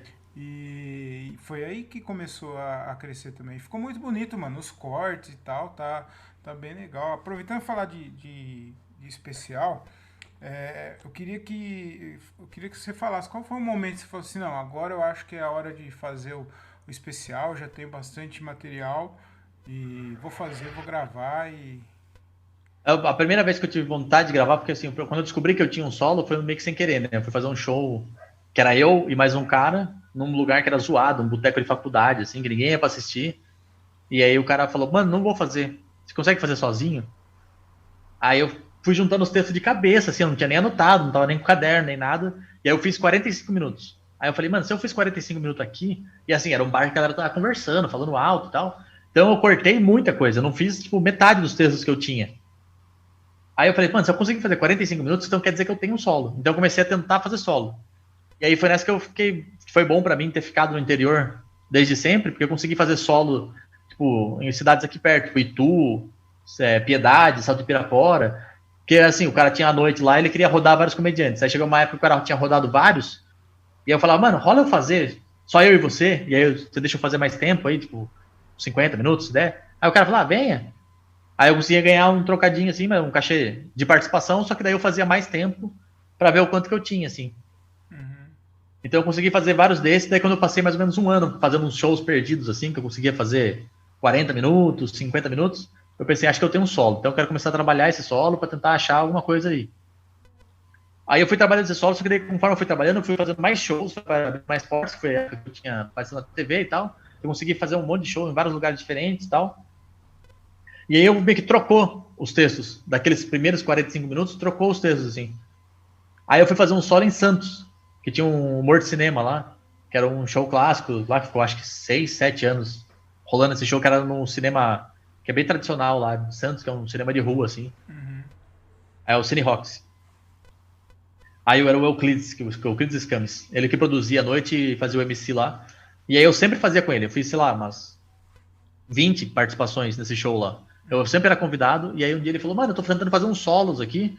Aí o primeiro solo que ele marcou era do Ventura, porque o Ventura tinha participado do programa da Ana Hickman, e ele participou do concurso de stand-up que teve depois do Maratona do Humor. E aí no concurso de stand-up, quando ele subiu os vídeos no YouTube, bombou bem, assim, pra época. Então ele tinha um público legal já, o Ventura. E aí o Ventura fez um solo lá, aí vendeu bem e tal, aí ele fez mais um solo de mais alguém, aí ele falou, mano, você topa fazer um solo aqui? Aí eu falei, lógico, né, mano, eu gostava de fazer show lá, o show no cinema era sempre muito legal. Aí eu fiz o solo lá, e quando eu fiz esse solo em Santos, acho que foi 2014, 2015, eu falei, mano, eu não fiz nenhum texto, né? Eu percebi que eu tinha, tipo, 45 minutos de texto, 50 minutos de texto que eu não tinha feito naquele show, e o show que eu fiz em Santos tinha durado 1h20, assim. Aí eu falei, cara, então eu acho que eu tenho 2 solos, né? Então se eu organizar direitinho esses textos, eu consigo montar um solo bem legal mesmo, assim, sabe? Tipo, só com os textos que é bem porrada, assim. Aí eu comecei a trabalhar essa ideia, e aí aconteceu um caso aí, que é uma história muito comprida, aí eu não vou contar aqui, que é muito Aí longa você mesmo, volta assim. pro próximo. Você volta pro próximo. Deixar pro próximo, porque essa história realmente é muito longa, assim, mas resumindo, um produtor de Uberlândia, que sempre me chamava pra fazer shows lá, falou, cara, quer gravar o seu solo aqui em Uberlândia? Eu arrumo tudo pra você, arrumo a gravação, arrumo tudo, eu só não garanto pra você que você vai ter cachê, mas eu banco tudo, você não vai ter gasto com nada. Aí eu fui nessa propósito, tipo, ele falou, se der certo o DVD aqui, você bota meu nome, falando produção, o nome do produtor lá, se não der certo, você só não usa, você não perdeu nada. Ah, eu falei, beleza. Aí eu fui pra lá, aí enfim, o show em si, que eu fiz em Uberlândia pra gravar, foi muito legal. Foi um puta show da hora. Mas a gravação ficou um lixo, assim, a gravação ficou muito bosta. Aí eu fiquei tão puto, assim, da gravação ter ficado ruim, porque depois ele me demorou pra responder, demorou pra mandar os vídeos pra eu ver como é que tinha ficado. Aí eu fiquei tão puto que daí, tipo, tinha sido o final de 2015, isso. 2015? Ou 2016? Acho que foi 2016, que eu acho que eu gravei meu especial em 2017. Enfim, nessa época aí. No especial tá lá, 2016. Então foi no final de 2015. Eu passei essa raiva aí no final de 2015. Aí eu entrou 2016, eu mandei mensagem pro Rude. Aí eu falei, mano, tô vendo que vocês estão querendo gravar. Porque a gente já você conhecia já, porque fazia o canal na Sarjeta, né? A gente fazia sketches, tava começando a fazer pegadinha. Aí eu falei, mano, você tá querendo gravar um especial de stand-up, você falou e tal. Daí ele tava conversando com o Strombeck, o Fernando Strombeck, pra gravar o dele. Aí eu falei, você não topa gravar o meu, mano? Que valor que você faz? Como é que faz? Aí a gente começou a conversar valores, começou a conversar ideias, aí a gente fechou um valor. E aí a gente eu peguei o Sorocaba Comedy e falei, vou pegar uma data lá e vamos tocar. Aí eu arrumei um carinha que tava começando a fazer open mic aqui em Sorocaba. E aí eu falei, mano, você quer produzir o meu show? Porque eu conheci, ele tinha contatos com empresas, assim, então ele sabia vender patrocínio. Falei, você produz, e aí eu te pago tal, te fecha um valor legal. E aí ele falou, beleza. Aí ele topou. Você fez tudo esse corre sozinho, Daniel? Só a gravação do DVD, eu fechei com o carinha pra produzir o show em junho. Foi começo de junho. O DVD foi gravado em julho. Então foi tipo. A ideia foi, eu fui elaborando sozinho, e aí quando chegou em junho, eu fechei com esse carinha só, e esse carinha correu atrás, ele conseguiu 5 ou 6 patrocinadores. Só que um depois não pagou, aí ele nem aparece lá no coisa. E aí esses patrocinadores ajudaram a bancar o valor que ia gravar. Aqueles e aí o que entrou de bilheteria pagou o resto, assim. Aqueles nomes que aparecem no começo é patrocinador mesmo, de verdade? São patrocinadores de verdade. É tudo... Mano, eu achei que era, tipo, zoeira, porque ficou legal aquilo. E cada logo é logo de filme, né? Sim, eu tinha falado com o Rude, porque como eu falei, a primeira proposta inicial minha era tentar montar uma locadora no palco. Ter as fitas e tal. Eu conversei com um cara que ia fechar uma locadora aqui, e ele tinha vários VHS e vários armários, aqueles disclaimer de locadora, e eu ia colocar tudo isso no fundo, ia montar um balcão de locadora com aqueles computador com CPU antiga, assim, sabe? Legal também. Eu ia montar tudo isso no palco, e tinha um cinema aqui em Sorocaba que fechou, e eles tinham um painel grandão, que era uma sala de cinema com vários personagens de vários filmes clássicos, assim, tipo Ben-Hur, Pernalonga, Titanic, Jurassic Park. Era um painel que ficava em cima do cinema. Era um painel clássico, assim.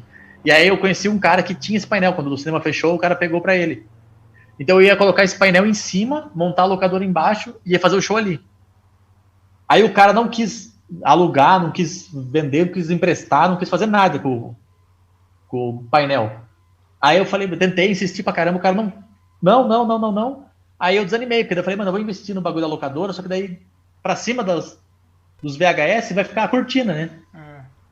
Aí eu falei, quer saber? Eu vou fazer o básico, e aí eu vou tentar colocar a história da locadora no texto. E aí eu tive a história da locadora, mesmo eu testei na primeira sessão e na segunda. Eu nunca tinha contado aquela história no show, assim, eu nunca tinha feito o show daquele jeito. Porque depois que eu passei esse show de Uberlândia, o show de Uberlândia é quase praticamente o mesmo texto que eu gravei aqui em Sorocaba, né? E aí depois de Uberlândia eu consegui fazer esse show mais umas 12 ou 13, umas 15 vezes, um pouquinho menos talvez. Eu consegui fazer esse show de novo. Então eu tava, tipo, alinhado mesmo com esse show e tava tudo certo. O show só não tinha um começo, um meio e um fim. Eu só ficava puxando cada texto naquela piadinha que eu fico fazendo de não sei se eu falei pra vocês, eu sou comediante, né? Não sei se eu comentei, eu sou comediante. Era a única coisa que eu tinha que ligava, assim, um texto no outro. Aí no dia do show, eu fiquei pensando, putz, eu acho que eu vou contar a história da locadora. Já que não vai ter a locadora, eu vou contar a história e aí na edição a gente monta como se fosse uma fita VHS, assim. Aí eu conversei com o Rudy no dia, aí ele falou, isso aí na edição a gente faz fácil. Só falar. Daí eu falei, mano, vamos aproveitar daí, pega os patrocinadores e aí faz como se fosse o trailer, né? Porque antigamente você colocava a fita VHS e tocava o trailer automaticamente, né? Não tinha como você pular, não tinha como fazer nada. Nossa, aí... você contando essas histórias aí tá entregando muito a nossa idade, cara, porque você tá contando isso e eu tô lembrando, então... Mas tudo bem. A idade chegou já, a vida, triste. Né? Mas daí a gente resolveu... Aí o texto, na primeira sessão, eu contei o negócio da locadora picando em 3 momentos, porque na verdade eu só ia fazer 2. E aí no começo eu esqueci. Eu contei só uma parte, esqueci, aí eu falei... Putz, aí comecei, enquanto eu tava fazendo o texto, eu pensei, em tal momento eu acho que eu vou tentar falar. Aí eu terminei uma piada, que eu sabia que era uma piada que era alta, no meio do texto, eu terminei ela, esperava a reação, aí eu contei a história da locadora e já emendei no outro texto. Aí na segunda sessão eu consegui fazer fluido, e aí a versão que entrou é a versão da segunda sessão, assim. Ficou legal, ficou muito bom. Eu tô te perguntando também do especial, porque você começou a fazer comédia em 2009 e foi gravar seu primeiro especial em 2016. Foi. Cara, hoje... Tem Open aí que não tem 2 anos de comédia, já tá falando de solo, cara. Já tá falando de especial. É triste. Sempre tem esses caras, já começa a anunciar solo, começa a anunciar que vai gravar. Então, e aí eu queria saber de você, que você falasse qual é a importância de você respeitar as suas etapas, as etapas da sua carreira. Não pular, a importância de não pular etapas. O que você fez e o que você indica aí para quem está começando. Uma coisa que a galera não vê os caras fazendo hoje, assim, principalmente a galera que tá postando muito no YouTube, assim, o cara vê o Nil Agra, vê o, sei lá, o Renato Albani, os caras do Quatro Amigos postando vídeo toda semana, vê o Afonso postando vídeo longo toda semana, e pensa, então é assim, o cara vai criando e vai jogando. Só o cara não vê que esse material que os caras estão jogando no YouTube é um material que o cara tá usando, assim, tipo, putz, é o texto do momento, é uma piada de notícia, o cara não ia usar para sempre mesmo, assim. Mas os caras não vê o trabalho que esses caras têm com o texto deles mesmo. O cara pensa, pô, eu vou ter um especial, então eu vou trabalhar esse especial. Que é eu acho importante, eu acho muito importante escrever muito texto, escrever muita piada, ter muito material. Acho muito importante, mas o mais importante é você lapidar esse material depois. Uhum. Que é o trabalho de você refazer. Porque eu já vi Open falando isso, já vi outros caras falando também, tipo, eu tenho texto que é garantido. Esse meu texto é garantido. E nunca é, porque toda vez que você sobe no palco, querendo ou não, você tá testando aquela piada. Porque por mais que você saiba que funciona, pô, eu sei que esse texto, sempre que eu faço, funciona. Tem um dia que você vai fazer e não vai funcionar. Porque para aquela plateia aquele texto não serviu. Então você está testando aquela piada de novo. Então, aí e quando você faz aquela piada que sempre funcionou, para uma plateia que não funciona, você consegue perceber coisas e falar, pô, tal momento eu tô falando um negócio que não tem graça mesmo. O setup tá muito longo, o punch não é tão forte, então você consegue evoluir aquilo. Então é importante você fazer o mesmo texto sempre e tentando sempre agregar coisa nova, não só fazer o mesmo texto mecânico, assim, né? Tipo, eu vou falar desse jeito, e vou falar assim para sempre. E falando, tipo, eu vou falar essa piada, e nessa piada eu vou tentar falar mais devagar para ver o que ela reage. Eu vou tentar falar mais alto para ver o que ela dá. Vou tentar falar e fazer um gesto para ver o que ela rende. Então você sempre lapidando, porque vai chegar uma hora que aí seu texto vai ficar, tipo, ele fica com substância, né? Você sabe que a qualquer momento você consegue resgatar aquele texto, você consegue pegar a plateia e dar um punch na cara da turma, assim. Entendi. É esse trabalho que falta, às vezes, pra galera. Se a galera não quer fazer ele, tipo... É o que eu falo, né? Quando eu for dar dica, tipo, sobe em qualquer palco fazer, vai lá e faz, porque é essa experiência que a galera vai ter que não tem como ninguém explicar pra você. Porque é onde você vai aprender o seu timing. Porque o seu jeito de falar as piadas vai ser diferente de qualquer outro, assim. É isso que vai fazer cada um ser diferente do outro, né? Eu queria... você falou... Ô, Daniel, você ainda faz show ruim, cara? Putz, ainda faço, assim, alguns. Faz... Mas eu faço quando, tipo, eu faço consciente agora, assim, pelo menos. Porque, tipo, eu sei que o show vai ser ruim, por exemplo, putz, eu vou entrar no show e já tá com 1h10 de show e começou atrasado, a plateia já tá muito bêbada, já tá falante, e aí eu vou entrar nesse momento, eu já sei que tem o potencial de ser ruim. Então eu já sei o que eu posso fazer diante desse cenário pra tentar ser menos ruim, assim, entendeu? Então agora, tipo, eu vejo que tem um show, vai ter um show ruim, eu vejo que, tipo, algum texto meu não tá entrando, eu sei que eu tenho mais ferramentas para ir para outro lugar que pode reverter isso, assim.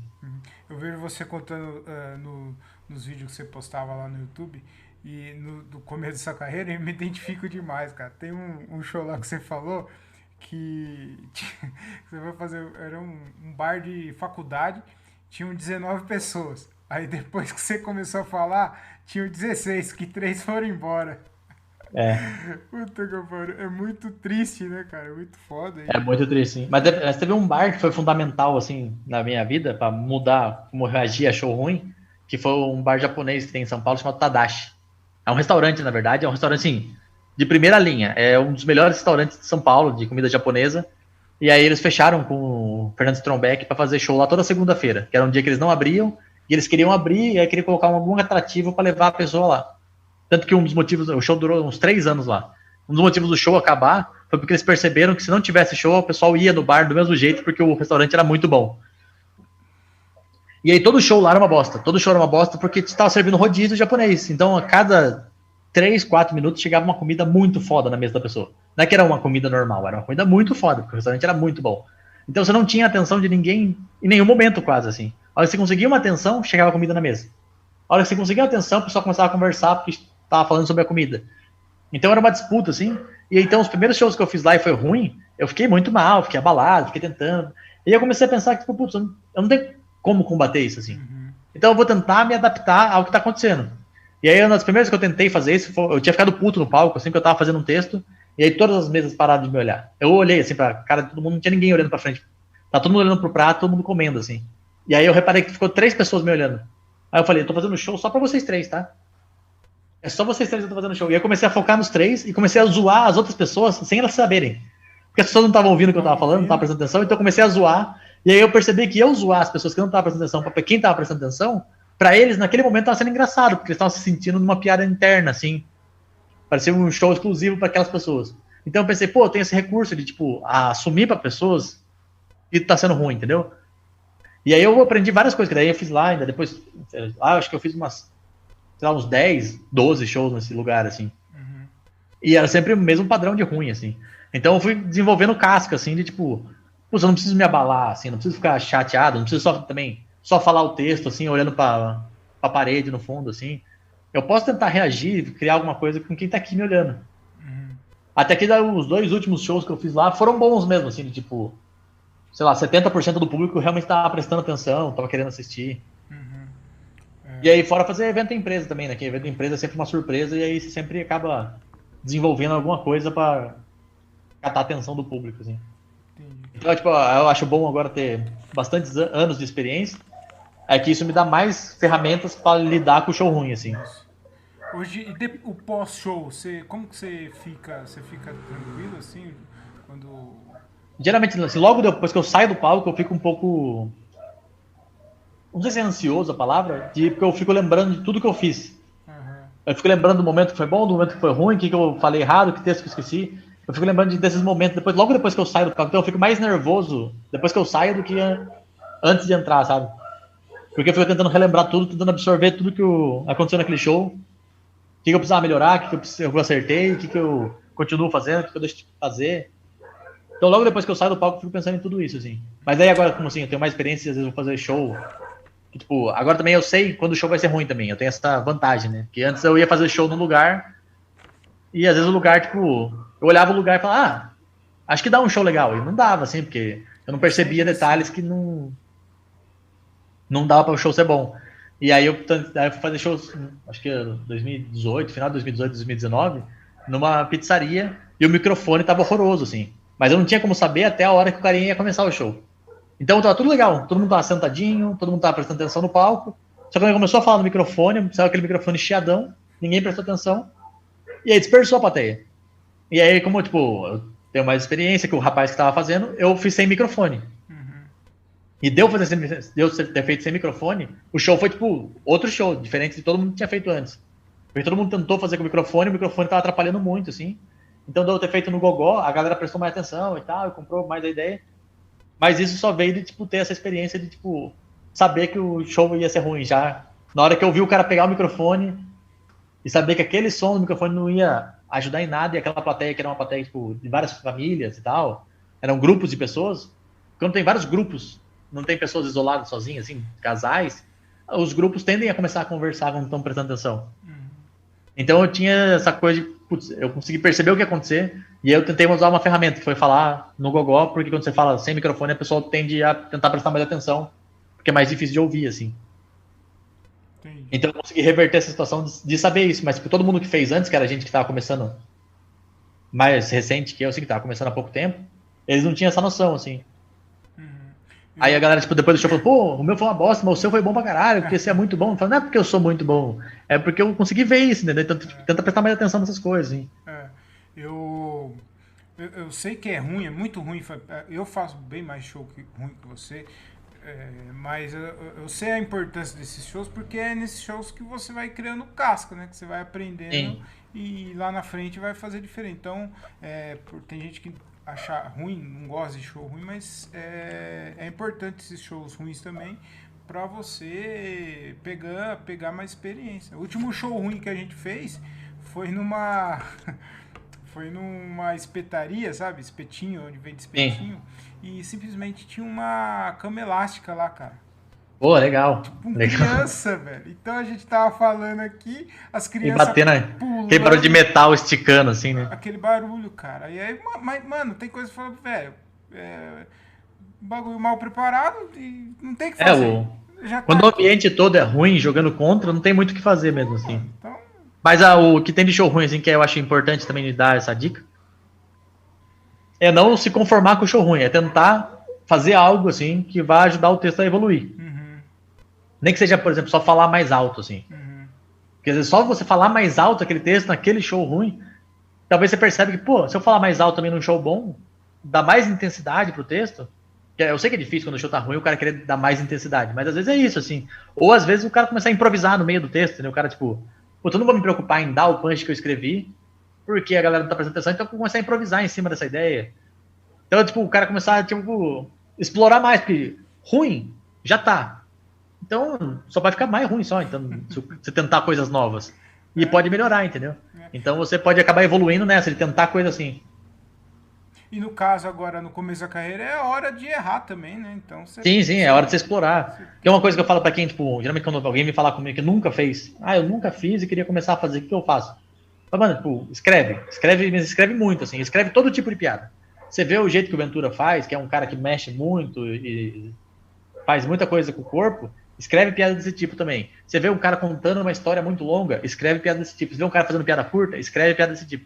Tenta escrever todo tipo de piada que você vê alguém fazendo. Você vê um cara fazendo uma piada que você achou diferente, tenta fazer uma piada parecida, tenta fazer na mesma estrutura, para você aprender a escrever todo tipo de piada possível.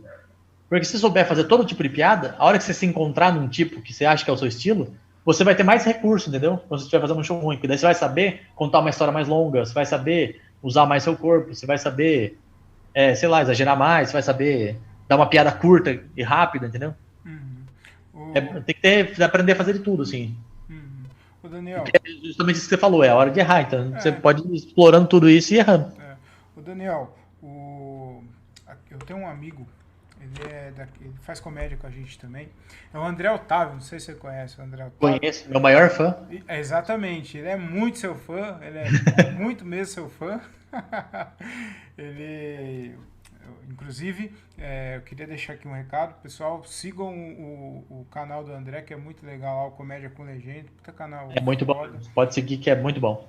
E aí ele fez uma pergunta, ele pediu para eu fazer uma pergunta para você, e aí se você puder responder, eu acho que ele vai ficar emocionado, vai ficar bastante feliz. Eu acho que ele vai gravar esse momento e vai mandar fazer uma moldura e colocar num quadro na casa dele. Não tenha dúvida. E ele vai ouvir toda vez que ele estiver triste. Que ele pergunta assim, Daniel, existe parar de estudar comédia? Não, isso não existe mesmo, assim. E aí eu acho muito doido quando a gente fala assim, tem que estudar comédia, e tem muita gente que não tem noção do que é estudar comédia. Tipo, às vezes você assistir um especial, sem ser só pra dar risada, assim, tipo, vamos ver se esse cara vai me fazer rir. Você assistir, tipo, o que esse cara vai fazer? Entendeu? Você tem que assistir com essa cabeça, com esse olhar, tipo, o que esse cara tá fazendo, entendeu? Eu lembro que quando comecei a fazer, eu não sabia nada de inglês. Nada de inglês mesmo.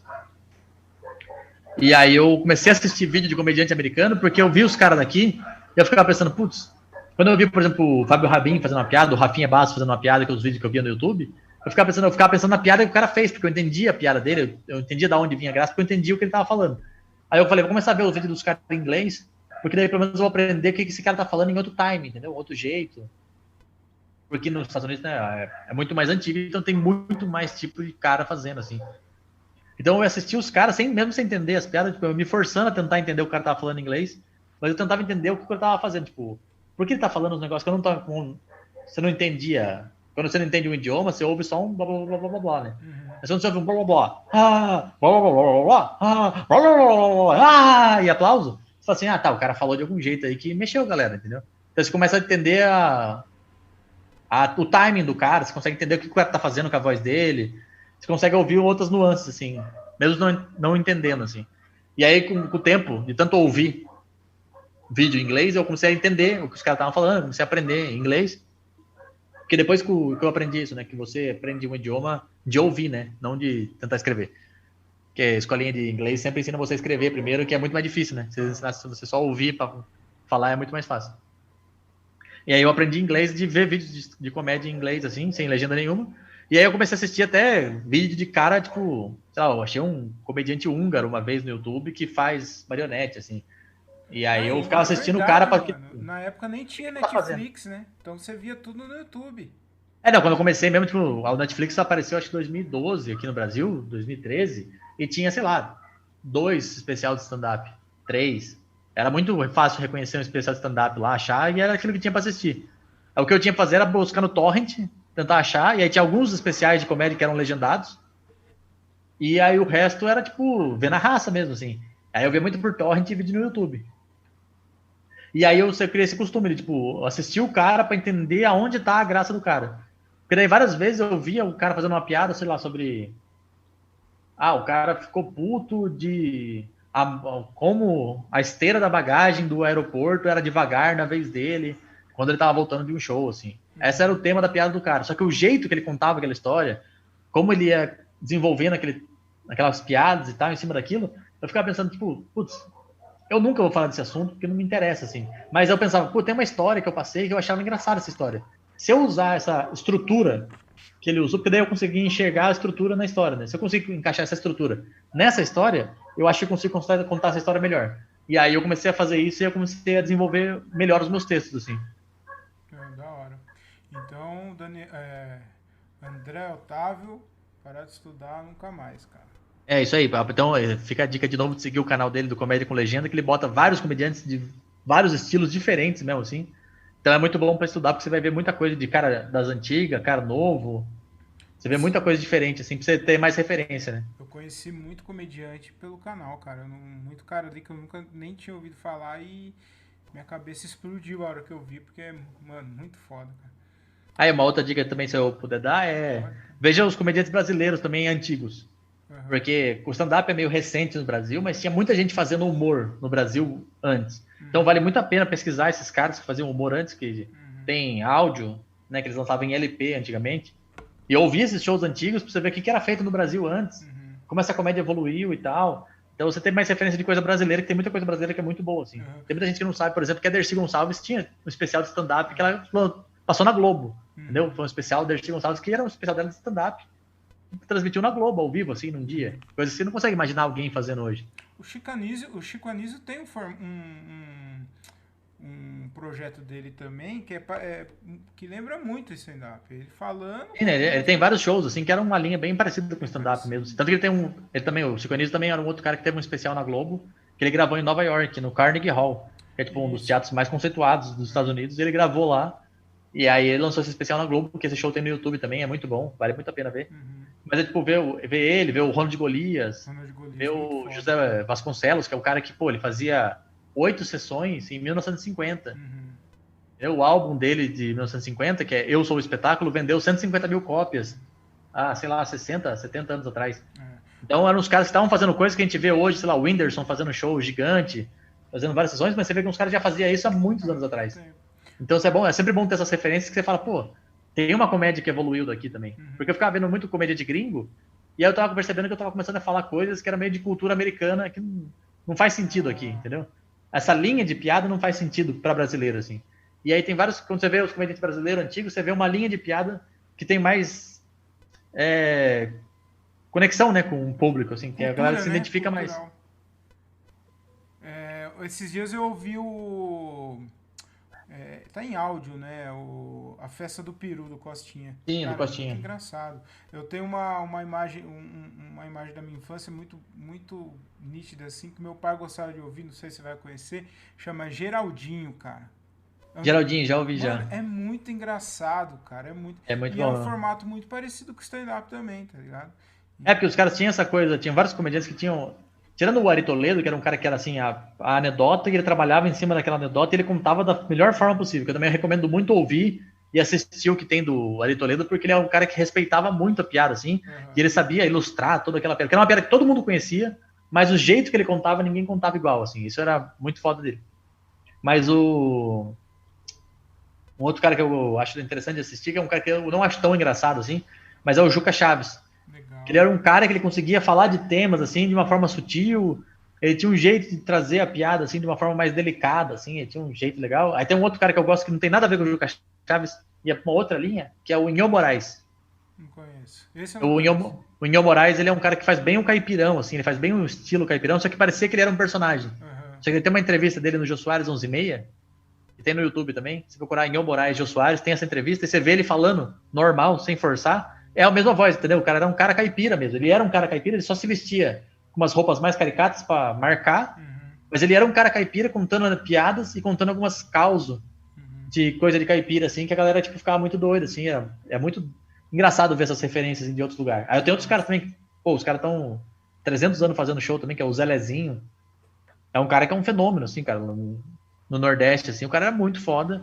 E ele é muito bom contando piada, assim. Ele é muito bom em levar as histórias. Ele conta anedota, mas ele põe coisas do momento, assim. Você tem vários shows dele que ele conta a mesma piada, só que é a mesma piada num contexto de governo Lula, num contexto de governo Dilma, num contexto de governo Temer, num contexto de governo Bolsonaro, assim. E Então o fica cara conseguiu bem adaptar engraçado. através do tempo, assim, as piadas dele. É, muito inteligente. Daniel, você assiste bastante, bastante stand-up, bastante comédia Assisto. Tem até assiste? um amigo meu que ele sempre zoa, que às vezes ele me liga e fala: Peraí, Daniel, deixa eu adivinhar o que você tá fazendo. Tá assistindo stand-up, né? Porque geralmente eu tô assistindo alguma coisa que tem a ver com stand-up, algum show, assim. Ah, isso aí que eu queria te perguntar. Qual foi a última coisa que você assistiu, assim, de stand-up? Não precisa ser stand-up, mas comédia que você assistiu. Mano, que você falou, cara, que bagulho engraçado. As pessoas precisam ver isso, que é muito engraçado. Que você rachou o bico, assim. Eu dei bastante risada. É. Só acender a luz aqui, Daniel, peraí. Tá. Aí. Cara, tem um cara assim que, assim, aí tem uns caras que eu acho engraçado, mas é uns caras que eu não indico, assim, pros outros assistir. Porque sempre tem aquela, né? Você acha muito engraçado, você indica pra pessoa e a pessoa acha uma bosta, assim, porque assiste na sua expectativa. Mas tem um cara que eu acho muito engraçado, foi o último especial que eu assisti. Não terminei de assistir ainda, porque tem duas partes o especial dele. Que é o James Acaster. Não tá Ele é no um, Netflix? ele é um comediante inglês. Daí tem o show dele na Netflix, que eu já acho muito bom esse show da Netflix dele. Mas ele lançou um show novo ano passado, que na verdade ele gravou no final de 2019 e lançou no final de 2020. E ele lançou num evento global online, que você podia assistir ao vivo online o show lá. Quer dizer, não era ao vivo, né? Você podia assistir a transmissão ao vivo do especial dele. E aí depois ficou pra locação, daí como eu gosto de apoiar a comédia, eu baixei no Torrent, né? Porque ele tava alugando em dólar. Não dá pra pagar em Tá dólar, tá louco? certo, tá certo. Mas o show dele da Netflix eu recomendo muito, que é o show dele da Netflix, se chama Repertoire, que é tipo repertório. Vou Que na até verdade ver. era uma sequência de shows que ele fez entre 2014 até Qual que é o nome 2018, dele, eu acho. Daniel? É James Acaster. Ó, vou Ele procurar. é da Inglaterra, ele é um branquelão loiro. E aí, esse da Netflix são 4 especiais num só. Da Porque hora. foi um show que ele ganhou de melhor show num festival de comédia na Austrália e um festival de comédia que tem no Reino Unido, que é muito grande, que chama. Cara, como é que é o nome do festival? Ah, enfim, é um festival de comédia muito grande que tem lá no Reino Unido. E ele ganhou como melhor especial em 2000, acho que foi 2014, 15, 16, 17 e 18. Caralho, mano. E aí cada show desse era um show diferente, mas que linkava com o outro show, entendeu? Então, durante uns anos ele fez esses shows, e aí quando ele lançou na Netflix, ele lançou os 4 shows que ele gravou no mesmo lugar, só que daí troca o fundo, e troca a cor, troca tudo, mas mesmo continuando no básico, assim. E a linha de texto é mesmo, vai trocando como se fosse uma montanha-russa, assim. E só que quando chega no último, faz um link com o primeiro, com o segundo e com o terceiro, assim. Caralho, vou assistir, com É certeza. muito bom esse da Netflix, só que daí ele lançou um novo agora, que é esse que ele lançou recente, que chama Myself Hate Me in 99. É uma coisa assim, é um Ah, só nome bem procurar esquisito, assim, é um lá, nome James grande. Acaster, que aparece. É um nome bem esquisito, só que não tá na Netflix ainda porque ele lançou online e tá pra alugar, Ah, ou nos entendi. torrents da vida aí. O que tá na Netflix é o outro que você falou, o Dividido em Esse outro que Quatro. tem 4 shows é o que tá na Netflix. Entendi. Aí esse daí que ele lançou agora é meio como se fosse uma paródia dos outros shows de comédia, entendeu? Porque ele faz um comediante bem arrogante no palco, assim, ele faz o show inteiro de óculos escuros, com uma jaqueta. Então ele fica te fazendo como se ele fosse um comediante muito fodão, entendeu? Porque ele é um cara desse que, tipo, Da ele é hora. meio. Ele gosta de fazer metalinguagem. Aham. Então é muito engraçado o show porque ele faz umas palhaçadas assim que você fala, mano, que desgraçado. Porque ele observa umas coisas assim que você fala, putz, vários comediantes fazem isso assim e não percebe, sabe? Aham. Que dá até uma invejinha dele, né? Não, dele dá. Porque ele tem um programa também que ele faz na Inglaterra, chama Hypothetical, que é um programa muito foda, assim. Muito foda. É um programa que é tipo de improviso, que ele chama outros comediantes, eles criam uma situação hipotética e criam regras para essa situação hipotética e a pessoa tem que se virar dentro dessa situação fazendo improviso, assim. Ou contando, ou eles encenam mesmo, assim. É um programa muito foda. Entendi. A gente já está iniciando aí, já estamos chegando ao final do episódio. Eu queria te fazer mais uma pergunta aqui, uma dessas perguntas. Essa não é tão idiota, eu acho que é uma pergunta. É curiosidade mesmo. Porque Certo, se você tivesse num barco com o Richard Pryor e o Dave certo. Chappelle, os três no mesmo barco, E aí chegou. Aí eu, o Richard Pryor e o Dave Chappelle. E o Dave Chappelle. E aí um tubarão começa a rodear o barco de vocês. Ele começa a bater no barco. Vocês vão ter. Alguém vai ter que morrer ali nesse barco aí. Quem que você jogaria primeiro? Quem que você jogaria aos tubarões? O Dave Chappelle ou o Richard Pryor? Só pra saber, assim, qual o Richard Pryor que é? O antes de morrer, o que tava no auge ou o antes do auge? No auge. Richard Pryor no auge.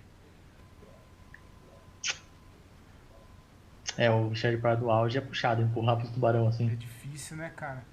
Mas eu acho que empurraria ele porque eu ia pensar, é melhor ele ser comido por tubarão do que o cara tacar fogo no próprio corpo e não morrer.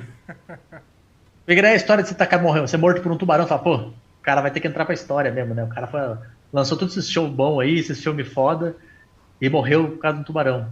Que pena, né? Mas ele vai virar um fenômeno que nem Mamonas Assassinas, entendeu? Ninguém vai ter bobagem pra falar do cara. Assim. Ninguém vai falar, puta, que noia, drogado, quase se matou porque é drogado. Ele não vai ter essa mancha na carreira. Então acho que eu empurraria o Richard Pryor. Tá. Toda vez, cara, que alguém pergunta pra mim qual que é o maior da comédia, eu sempre fico na dúvida entre ele e o Chappelle, mano. Porque são os. Eu acho que pra mim sempre vai ser o Chapelle, porque acho que era o primeiro que eu me apaixonei pelo texto, assim. Mano, mas o Chappelle, cara, agora tem o Chappelle Show, né, na Netflix, né? Sim. Tipo, eu sempre tava na dúvida, assim, entre ele e o Richard Pryor. Toda vez que alguém falava, tinha essa discussão, eu ficava, porra, mano, é difícil demais, eu gosto dos dois, os dois são muito foda, né, cara? E aí eu não tinha assistido ainda o Chappelle Show, porque não Sim. tinha disponível em lugar nenhum, né? Agora tem. Não, só tinha no NetNow, eu acho. É, Por né? um tempo. Ah, no Now Depois, tinha? depois tiraram, sei lá. Então, eu nunca tinha visto, né, mano? E aí, mano, você vê o negócio é assustador. Ele É muito doido, é assim. muito genial, velho, o que ele fazia e é muito Tem umas engraçado. sketches que você vê hoje em dia, assim, elas já, tipo, ainda faz muito sentido, assim. Faz total, mano. E é uma pena que a gente não. Você tava falando do Brasil e tal, mas eu queria muito ver algo assim parecido aqui, né? Acho que o jeito que tá hoje, com a mentalidade das pessoas que tá hoje, dificilmente vai ter, né? É que aqui no Brasil não tem uma coisa da galera apostar em ideia diferente, assim. Uhum. Porque a televisão aqui é muito antiga, né? A televisão brasileira, porque tem as mesmas pessoas que faziam televisão com chacrinha, elas fazem hoje ainda. É. Ainda não rodou, não girou essa roda. E o Dave Chappelle é um cara que, na época, mano, você vai ver, ele apostou. Você assistiu a primeira temporada já do Chappelle Show? Já assisti. Toda a primeira temporada ele acha que ele abre falando, putz, não sei como é que cancelaram isso aqui ainda. É. Porque era uma aposta do Comedy Central. Os caras apostaram. Porque lá os caras têm esse costume de, tipo, vai pra TV a cabo, os caras apostam qualquer ideia. Se der bom, deu. Se não deu, cancela na primeira temporada e boa, entendeu? Aqui não tem muito esse costume de apostar, porque o que é mais forte sempre vai ser a TV aberta. Então os caras não podem desperdiçar um caminhão de dinheiro e não ter um retorno, entendeu? Os caras não podem investir numa série que vai durar uma temporada e vai ter que jogar fora, entendeu? E lá só teve as duas temporadas mesmo? Ou teve Não, mais? foram três. Foram três? Foram três, daí que eu acho que quando foi renovar pra quarta, que deu aquela treta toda dele lá. Que ele vazou. Se eu não me engano, é isso. É. Mano, mas Agora não tô em dúvida, não sei se foi pra terceira temporada ou se foi pra quarta, mas eu acho que é pra quarta temporada. Não, de qualquer forma, mano, o Chapéu é muito foda.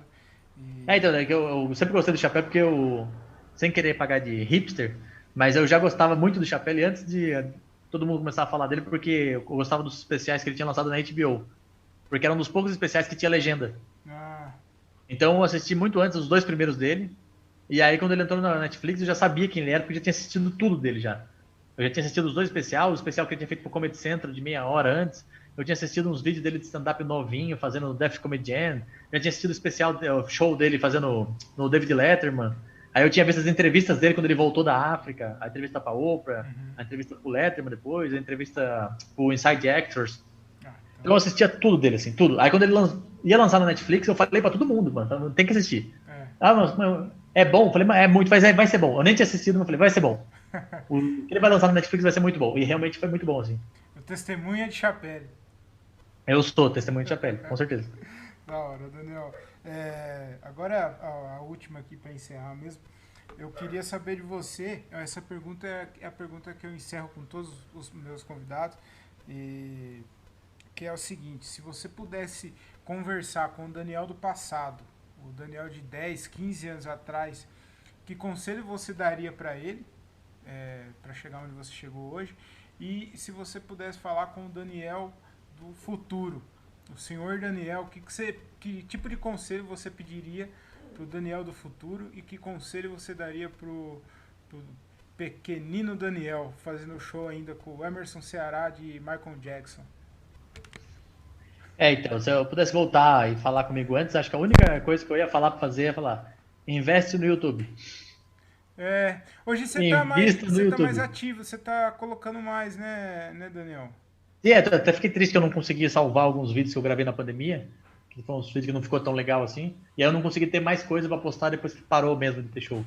Mas eu queria ter mais coisas. Mas se eu pudesse falar, se eu investisse no YouTube fazendo stand-up, antes, porque se for para pensar, o que bombou antes de eu começar a fazer stand-up de 2008, 2009, ali, a época que eu comecei, foi o Danilo Gentili, Rafinha Bastos, Oscar Filho e Diogo Portugal. Eles bombaram tudo no YouTube. O Barbixas mesmo bombou só por causa do YouTube, assim. E aí os caras, não, tipo, o Danilo Gentili e Rafinha Bastos, eles pararam de fazer YouTube porque eles foram pra TV e eles ganhavam muito mais grana. Eles ganhavam muito mais grana. Então não tinha por que eles lançar vídeo no YouTube, assim. Mas esse foi o caminho que fez eles crescerem depois. Depois fez todo mundo crescer. Fez o Afonso crescer, o Ventura, o Albani, Bruno Luiz. Então eu falaria pra mim, pô, investe no YouTube. E se eu pudesse ir pro futuro conversar comigo, a dica que eu pediria é: qual rede social que eu invisto?